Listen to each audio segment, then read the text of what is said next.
Hello students, एक बार फिर स्वागत है आप सभी का आपके अपने YouTube channel smart study classes पर। तो स्टूडेंट, आज की वीडियो आप सभी के लिए बहुत ज़्यादा इंपॉर्टेंट है। आज स्टूडेंट हमारा जो थर्ड लेसन चल रहा है इलेक्ट्रिक करंट वाला, उसमें प्रतिरोधों का संयोजन पढ़ने वाले हैं, इसलिए वीडियो को पूरा देखना, बिल्कुल भी स्किप मत करना। तो स्टूडेंट, सबसे ऊपर आप हेडिंग लगा लो प्रतिरोधों का संयोजन। और इससे पहले तक आपने सब कुछ देख लिया होगा, उम्मीद करता हूँ। प्रतिरोधों का संयोजन इंग्लिश में कहते हैं स्टूडेंट इसको कॉम्बिनेशन ऑफ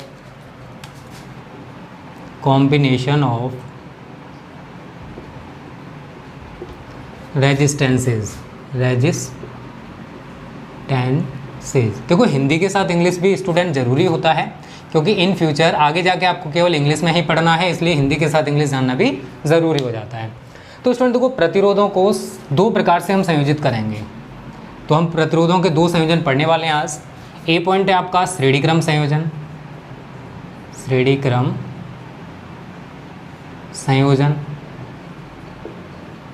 और बी पॉइंट है स्टूडेंट आपका समांतर क्रम संयोजन।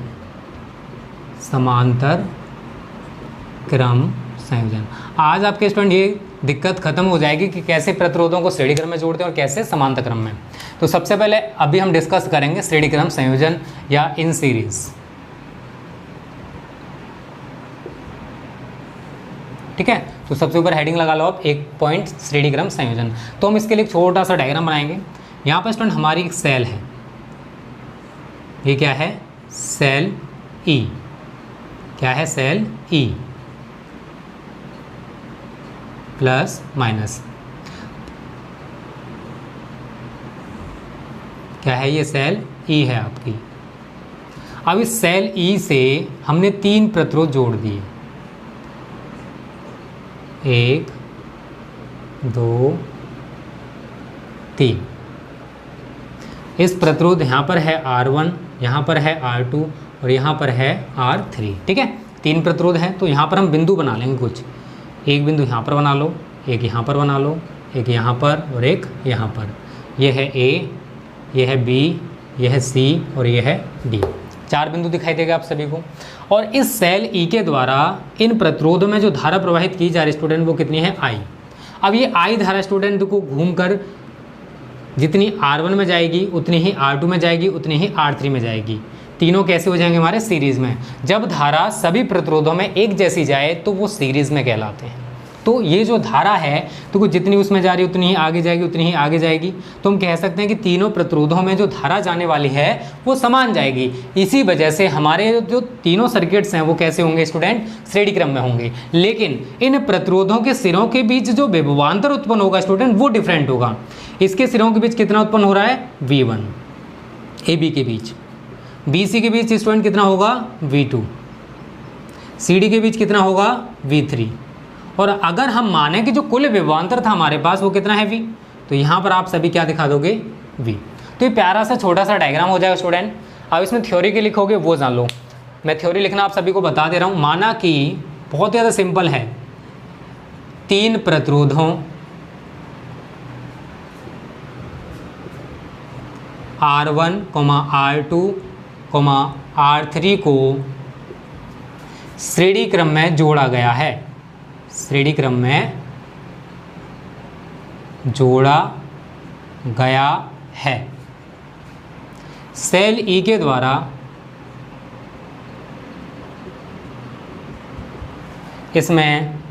इनमें I धारा प्रवाहित की जा रही है।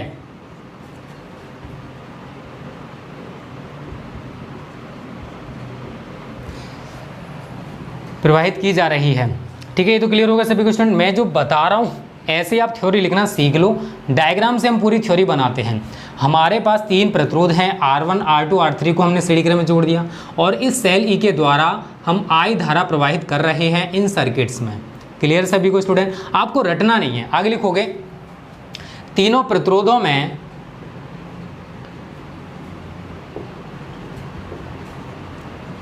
धारा I समान होगी। धारा I समान होगी, लेकिन प्रतिरोधों के सिरों के बीच सिरों के बीच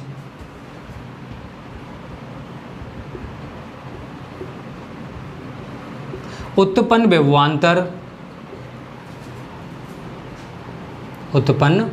विभवांतर अलग अलग होंगे यदि ये विभवांतर क्रमशः V1, V2 व V3 हो तो। क्लियर सभी को? अब एक बार मैं आप सभी को जो मैंने थ्योरी लिखा वो समझा देता हूँ, क्योंकि ये थ्योरी आपको डायग्राम से बनानी सीखनी है। हमारे पास तीन प्रतिरोध हैं R1, R2 और R3। हमने तीनों को सीढ़ी क्रम में जोड़ दिया, मतलब पहले पहला तार, तीन तार मान लो, तीन वायर ले रखे हमने, पहले जोड़ दिया, फिर दूसरा तार जोड़ दिया, फिर तीसरा तार जोड़ दिया, एक ही सीरीज़ में हो गया। तीनों हमारे कैसे कहलाएंगे? सीढ़ी क्रम में कहलाएंगे। अब ये कोई सेल था जिसके द्वारा हमने इनमें आई धारा प्रवाहित कर रहे हैं, तो ये जो आई धारा है तीनों में कैसी जाएगी? समान धारा है, क्योंकि जितनी R1 में जा रही है उतनी R2 में जाएगी, उतनी ही R3 में जाएगी। लेकिन इन प्रतिरोधों के सिरों के बीच जो विभवांतर उत्पन्न होंगे वो कैसे हैं? डिफरेंट हैं। ए बी के बीच कितना उत्पन्न हो रहा है? V1। बी सी के बीच कितना उत्पन्न हो रहा है? V2। सी डी के बीच कितना उत्पन्न हो रहा है? V3। तो विभवांतर जो उत्पन्न हो रहे हैं सिरों के बीच वो तो डिफरेंट होंगे, लेकिन तीनों प्रतिरोधों में जो धारा प्रवाहित हो रही स्टूडेंट वो समान होगी। अब आप सभी ने ओम का नियम पढ़ रखा है, आप सभी को पढ़ा चुका हूँ, V बराबर I इंटू आर। तो बस आपको यही वाला सूत्र फॉलो करना है। विभवांतर कैसा है?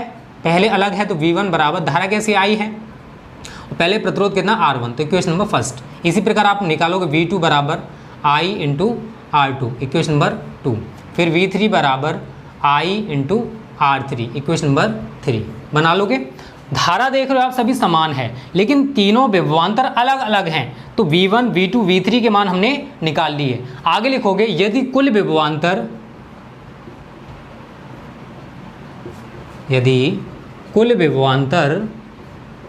V हो तो। कितना है कुल विभवांतर स्टूडेंट? V। तो आपको क्या करना है? तीनों को जोड़ दोगे, तो V बराबर V1 plus V2 plus V3। ये वैल्यू जो हमने V1, V2, V3 की निकाली यहाँ पर उठा के रख दो, तो I into R1 plus I into R2 plus I into R3। सभी को क्लियर है? अगर आगे मैं करूँगा, अगर तीनों प्रतिरोधों का अगर हमने तुल्य प्रतिरोध ले लिया R, कितना ले लिया? R, तो कुल विभवांतर कितना है? V है। कुल धारा हमारे पास कितनी? I है, और तुल्य प्रतिरोध कितना है? R। तो V बराबर I इंटू आर लगा देंगे, तो आप इसे इक्वेशन नंबर बना सकते हो स्टूडेंट। ये हमारी हो जाएगी इक्वेशन नंबर 4। तो पहले जल्दी से इतने का स्क्रीनशॉट ले लो, बहुत ही ज़्यादा सिंपल सा है डेरिवेशन है, दोनों डेरिवेशन सिंपल हैं। चाहे मैं समांतर क्रम की बात करूँ, चाहे मैं श्रेणी क्रम की बात करूँ, दोनों ही सिंपल हैं। तो उम्मीद करता हूँ यहाँ तक आपको सब कुछ क्लियर हो गया होगा। ठीक है, तो इसको मिटा देते हैं। आगे आपको क्या करना है वो मैं आपको बताने वाला हूँ। ठीक है, थोड़ा सा और बचा हुआ है, डेरिवेशन खत्म होने वाला है। आगे लिखोगे यदि तीनों प्रतिरोधों का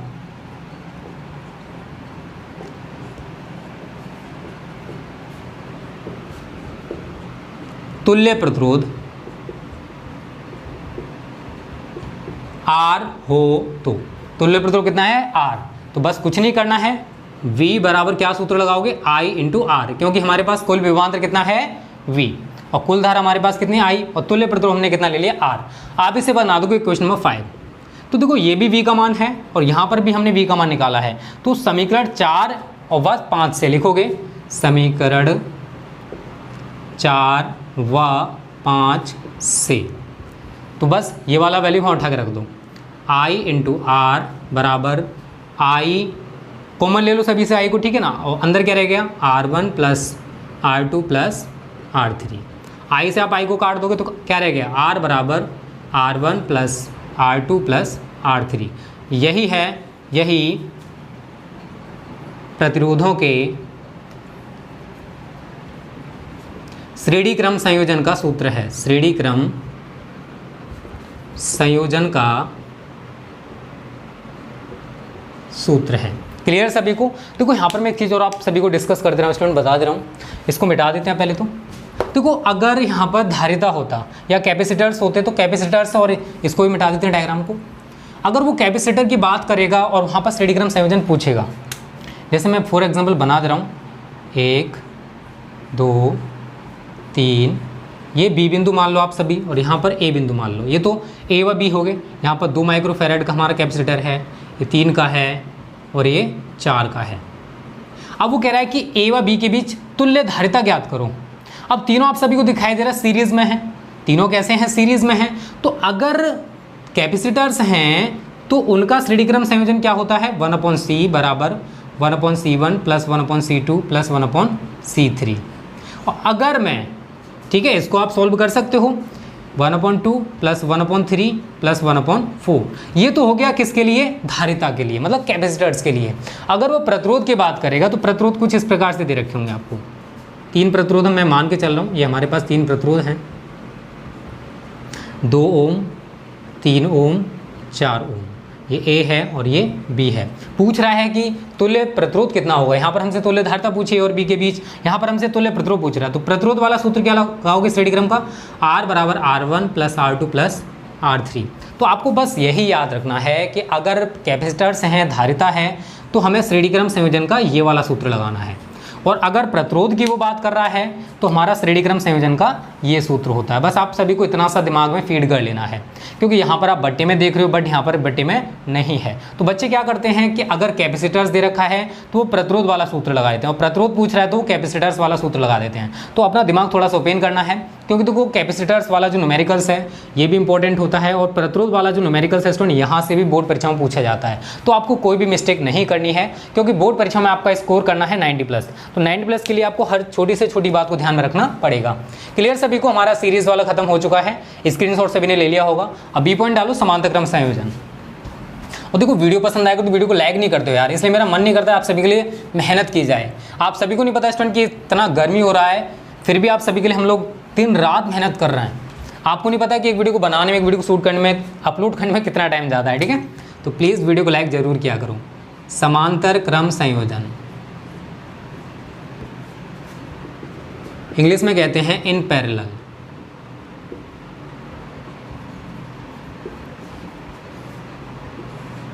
अब समांतर क्रम संयोजन में कैसे प्रतिरोधों को जोड़ोगे, सबसे पहले एक डायग्राम बना लो। हमारा कोई सेल ई है, ठीक है, ये वाला।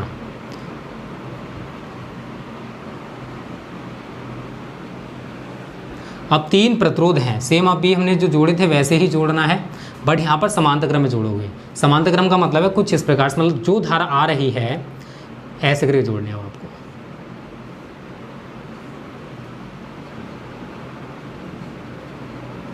ये हमारा समांतर क्रम संयोजन हो जाएगा।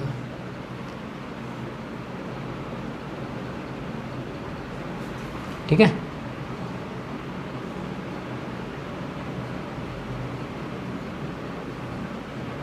ये क्या है हमारा समांतर क्रम संयोजन। मतलब आई धारा हमने प्रवाहित की शैली के द्वारा। ये शैली कितना धारा दे रहा है, आई धारा दे रहा है, ठीक है ना। यहाँ पर प्लस माइनस लगा लोगे आप सभी। बट यहाँ से जो धारा है स्टूडेंट, ये ए बिंदु मान लो और ये बी बिंदु मान लो। अब ए और बी के बीच जो विभवांतर उत्पन्न होगा वो तो समान होगा, 3 प्रतिरोधों के बीच विभवांतर कैसा है, समान है। लेकिन इनमें जो प्रवाहित धारा है स्टूडेंट वो डिफरेंट हो जाएंगे। मतलब आई धारा 3 पार्ट में डिवाइड होगी, कुछ इधर जाएगी, कुछ इधर जाएगी, कुछ इधर।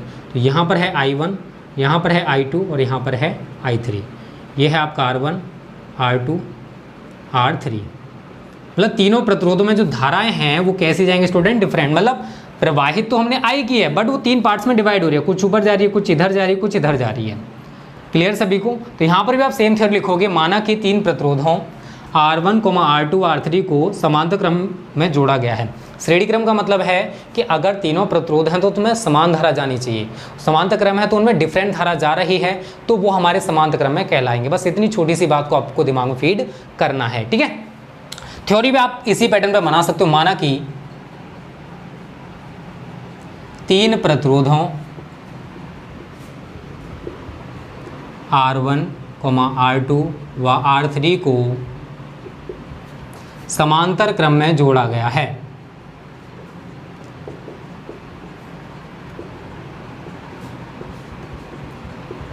सेल ई के द्वारा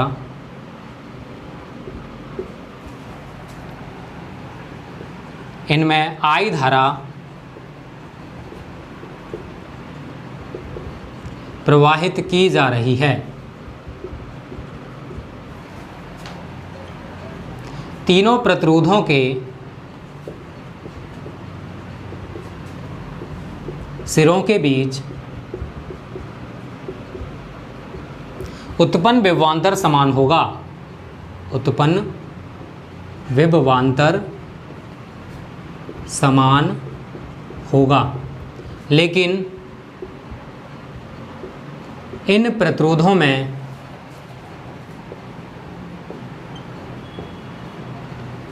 प्रवाहित धाराएं भिन्न भिन्न होंगी। यदि ये धाराएं क्रमशः I1, I2 व I3 हों तो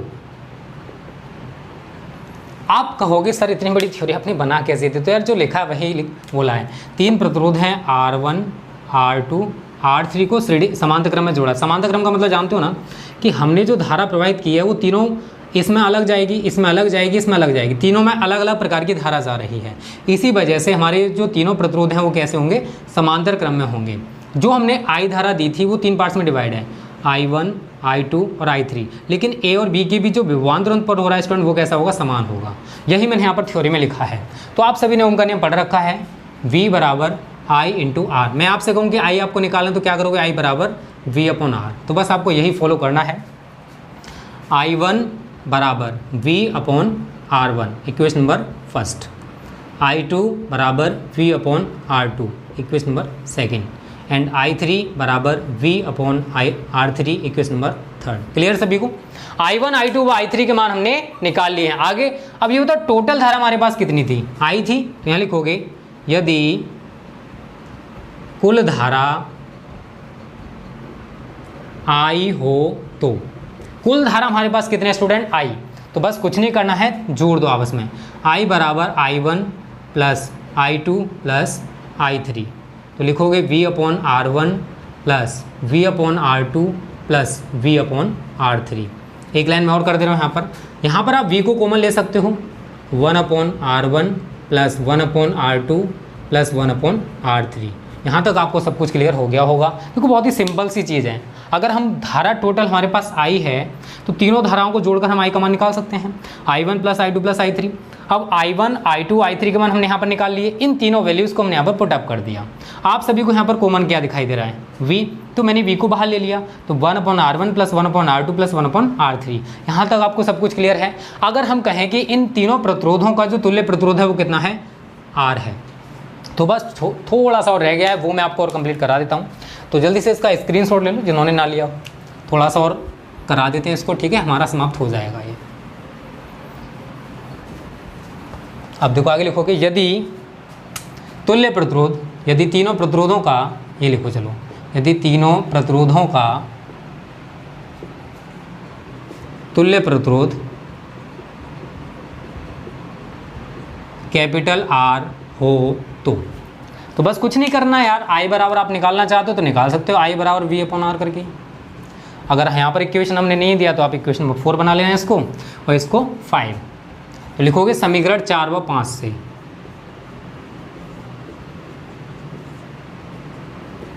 ठीक है, वहाँ पर I का मान यूज़ कर सकते हो। हमने जो निकाला ना ये वाला वैल्यू, वो वहाँ पर यूज़ कर दो I की जगह।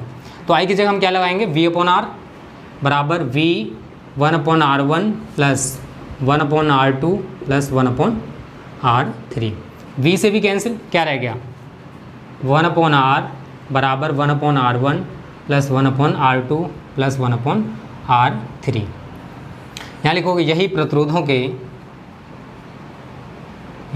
प्रतिरोधों के समांतर क्रम संयोजन का सूत्र है। समांतर क्रम संयोजन का सूत्र है। क्लियर सभी को? तो ये स्टूडेंट हमारा समांतर क्रम संयोजन का सूत्र निकला, और R बराबर R1 plus R2 plus R3 वो हमारा श्रेणी क्रम संयोजन का सूत्र होगा। सेम यहाँ पर मैं कैपेसिटेंस और यहाँ पर अंतर सा बता देता हूँ, जिससे आपको कोई भी प्रॉब्लम ना आए कि अगर प्रतिरोध हैं तो उनको कैसे समांतर क्रम में जोड़ोगे, और अगर कैपेसिटर्स हैं तो उनको कैसे जोड़ोगे। ठीक है, तो यहाँ पर हमारे पास 3 कैपेसिटर्स हैं।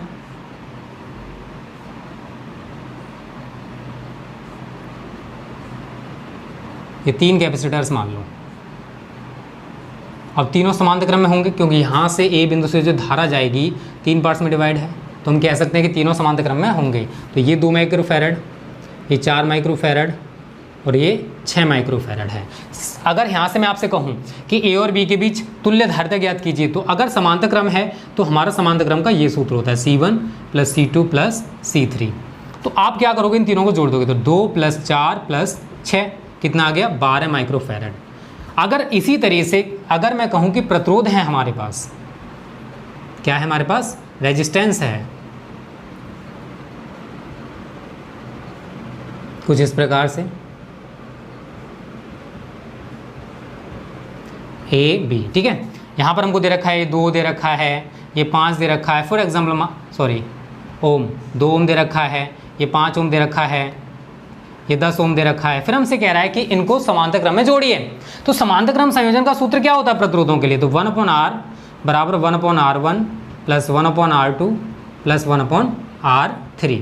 तो आप R1 R2 R3 की जगह वैल्यू लगा दोगे तो 1/2 + 1/5 + 1/10। आगे कैलकुलेशन कर ही सकते हो, इंटर के छात्र हो तो। स्टूडेंट ये दोनों में अंतर होता है कि अगर हमारे पास कैपेसिटर्स हैं तो उनके समांतर क्रम संयोजन का ये सूत्र होता है, और अगर हमारे पास रेजिस्टेंस हैं तो उनके लिए समांतर क्रम संयोजन का ये सूत्र होता है। क्योंकि देखो ये न्यूमेरिकल्स पैटर्न बहुत ज़्यादा इंपॉर्टेंट है। अगर आप 2021 में बोर्ड परीक्षाएं देना चाहते हो तो चाहे कैपेसिटर हो या फिर आपके रेजिस्टेंस हो, इनके न्यूमेरिकल्स बोर्ड परीक्षाओं में बहुत ज़्यादा पूछे जाते हैं और इस बार भी पूछे जाएंगे। तो स्टूडेंट आज का जो टॉपिक था हमारा पूरा का पूरा क्लियर हो गया। अगली वीडियो में आपको मैं पढ़ाने वाला हूँ कार्बन प्रतिरोधों का वर्ड कोड, बहुत ज़्यादा इंपॉर्टेंट है, वो वीडियो आप जरूर देखना। तो स्टूडेंट आज की वीडियो को यहीं पर समाप्त करते हैं। उम्मीद करता हूँ ये प्यारी सी वीडियो आपको पसंद आई होगी, अच्छी लगी है ना। लाइक और शेयर करने में कंजूसी बहुत करते हो, कर दिया करो। Okay students, thank you. जय हिंद, जय भारत।